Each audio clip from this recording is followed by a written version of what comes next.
So since it's Thomas Thursday, I wanted to talk about something that provokes doubt but is actually meant to inspire faith. And I couldn't think of a better way to open Thomas Thursdays than the episode where Thomas doubts, where he gets the nickname Doubtful Thomas. And then I wanted to talk about I wanted to talk about a phrase that Christians often use to sort of complement this idea of having faith instead of doubt. So I'll just start with Thomas. So this is in John 20 verses 24 through 31. For those of you who don't know the Bible very well, there is the book of John, and it's written by the Apostle John. And then there's also 1 John, 2 John, 3 John, and those are also written by the Apostle John. So it can get confusing because there's basically 4 Johns, all written by the same John, and one of them is called John, and the other are called 1 John, 2 John, and 3 John. But this is in the Gospel of John, which is the longest John book.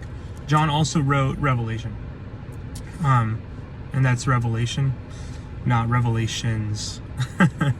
Okay, so here it is, John 20, verses 24 through 31. But Thomas, one of the 12 called Didymus, was not with them when Jesus came. So the other disciples were saying to him, "We have seen the Lord." But he said to them, "Unless I see in his hands the imprint of the nails, and put my finger into the place of the nails, and put my hand into his side, I will not believe." And after 8 days, his disciples were again inside, and Thomas with them. Jesus came, the doors having been shut, and stood in the midst and said, "Peace be with you." So he literally went through the wall. He didn't go into the door. He literally went through it like Danny Phantom or something. And then he said to Thomas, "Bring your finger here and see my hands, and bring your hand here and put it into my side, and do not be unbelieving but believing." Thomas answered and said to him, "My Lord and my God." Jesus said to him, "Because you have seen me, have you believed? Blessed are those who do not see and yet believed." Therefore, many other signs Jesus also did in the presence of the disciples, which are not written in this book, but these have been written so that you may believe that Jesus is the Christ, the Son of God, and that believing you may have life in his name. So this episode constantly provokes doubt because Thomas doubts, right? How could an apostle doubt? How could somebody so close to Christ, who apparently was God, doubt? And that's actually not the point. The point is to believe. The point is to inspire a faith where we recognize that doubt is something that literally every single person that believes in Christ struggles with. And that's because we don't see him. But we do read in Romans that his invisible attributes are clearly seen. And so it's not as though God is completely unable to be seen, in the sense that he is unable to be perceived, but that God is visibly right now not a part of our lives. And yet at the same time, all of creation clearly shows that God has created it. It's too uncanny for us to not believe. And this is actually a concept that's super familiar to us. So when people hear that, it sounds super unconvincing, right? And part of the reason for that is because most people lack a practical example. So why don't we just use a practical example? I think a super practical example is learning math or learning a new language, right? So when you're a really young child and you're learning math for the first time, and this is really any mathematical concept. We actually do this even when we're teaching students calculus, for example. But what happens is you teach a concept. So let's just do 2 + 2 = 4. And students aren't always bought into this concept. In fact, a lot of times they're not, right? When you're telling a young child the alphabet, you say A, B, C, and they don't always respond the same way. For a while, children don't even literally respond at all to the words that you say with words. They just cry. But over time, they learn. And how do they learn? They sort of just buy into this concept. They have to start with a belief that this is something that is going to be profitable to them. And so the age-old question that every student asks is, when am I ever going to use this? And math is a perfect example of something that you're using all the time. There are 2 things being added to 2 things making 4 all the time. And yet it's more complex than that, because 2 + 2 = 4, but that might be 2 pieces of pizza adding to 2 pieces of pizza, and that might make 1/2. And it also might make 1. But at the same time, it's 4. So in the beginning, you can't just say, okay, now that we did addition, we're going to go to fractions, and then you're just going to have to figure out decimals, right? We actually start by just expecting that the student buys into something that they don't know. They just have to accept it. And that word accept, they just have to accept it, is a form of belief, right? They have to believe that 2 + 2 always = 4. And that's how they start to understand math.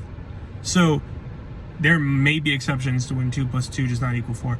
I don't know if I can come up with any off the top of my head, but I'm sure some mathematician out there is, well versed in a theory of how once in a very rare occasion through, some hyper mathematical concept that is beyond me, maybe there's something that doesn't add up to 4. But generally speaking, we just have to buy into this concept, right? When you have 2 leaves and you're given 2 more leaves, they are 4 leaves. And that's how it is. And if you're lucky enough, it's on 1 clover, right? But this is the point. So you have to believe to start. And the person who's blessed according to Jesus is the one who believes without seeing. So there are other forms of belief, right? You can believe and see, but it's a weak belief, right? I believe that my wife is not cheating on me, but only when I'm around her and I know that she's not, because I can see her. That's not the same kind of trust. That's not the same kind of belief. That's not the same kind of faith in your wife as when she's away and you say, no, she is a faithful wife because when I don't see her, she is true to me. That's a different kind of faith. And I think it's the same with Christ, where in his invisible attributes, we can believe that he is loving, that he is kind, because he is. And there are Christian authors who have a couple of things to say. So the most famous turn of phrase is from Anselm, and that is in his Proslogion, and the full phrase is neque enim quaero intelliger ut credam, sed credu ut intelligam nam et hoc credo quia nisi credidero non intelligam. But the meat of that statement that everybody always quotes is credo ut intelligam, and that means I believe in order that I may understand, right? And the whole phrase that I just said is this statement from Anselm: for I do not seek to understand in order that I may believe, but I believe in order that I may understand. For I believe this also, that unless I believe, I shall not understand. So Anselm believes that if he does not believe, then he won't understand anything at all. That he actually has to take things at a face value in order to understand that the surface may not always be how it is perceived, and that there actually is a meatier thing in the bottom, but you have to start by seeing the surface in order to see what is underneath. Anselm sort of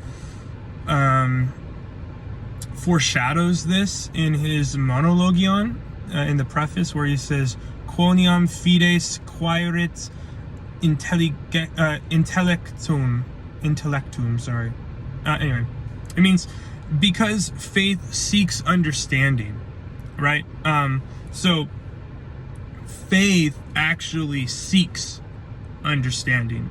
This is true even with atheist mathematicians, right? They want to believe that math has a form of reason that is going to bless them with a greater understanding. And so the Christian believes this too, but the thing he places his faith in is actually Christ. And then where is Anselm getting this? Well, he's getting this from Augustine in many places. He has the Tractates on the Gospel of John, where he writes, Nisi credideritis non intelligetis, which means unless you believe, you will not understand. Augustine in his Sermon 43, he says, Intellige ut credas, crede ut intelligas, which means understand in order to believe, believe in order to understand. Which I love this, because this is another thing that provokes doubt, but is not actually meant to be something that incites from us doubt. It's actually meant to excite faith, because it's similar to Oppenheimer, right? So if you've watched the movie Oppenheimer, you know that he talks about quantum mechanics and how there's actually two different principles of light. Light can be a wave, but it can also be a particle, right? And up until that time, especially in the American system, people believed that it could either be a wave or it could be a particle, but it could not be both. And quantum mechanics, there's this part where Oppenheimer is saying, it seems paradoxical, but it isn't. It's actually both at the same time, right? So there actually is an aspect of believing in order to understand, and understanding in order to believe. In Proverbs, we read something like that. I believe it's Proverbs 4:7, where Solomon says, the beginning of wisdom is get wisdom. Right? And we know this. We know this wisdom even if we don't understand it all the time, because we tell this to kids, right? Stop what you're doing. Don't do that. And they just have to buy into that. And, you know, if they're running at full speed, you're not going to reason with them. Don't run off the cliff, because the cliff is really tall. And if you jump off of the cliff, then you could really hurt yourself. You just say, stop it, right? That's it.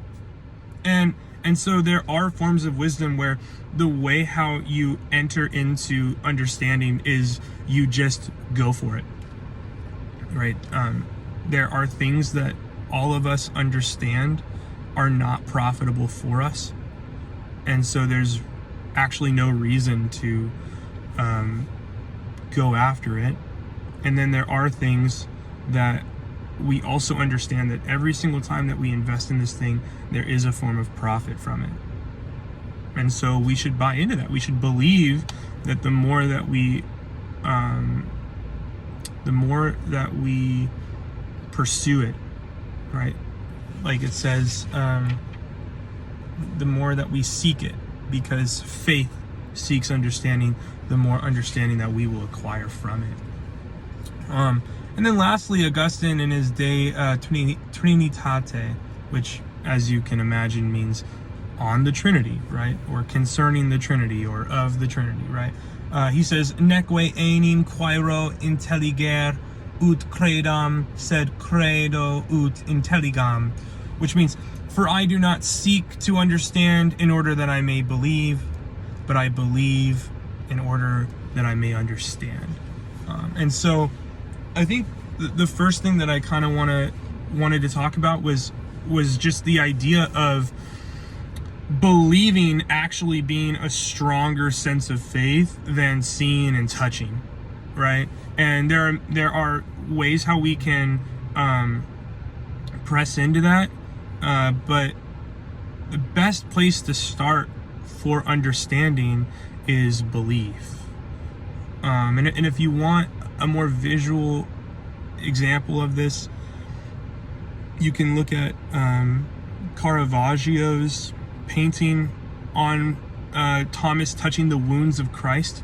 That's a great example of how silly Thomas looks for touching the wound, right? And how personal it is too, right? It's like Thomas is putting his finger into the wound of Christ. It's super personal, and yet Christ is allowing him to do that because he wants him to believe in him. And so I think that this is a profitable thing for us to discuss, because people do doubt, and yet it is more profitable for us to believe.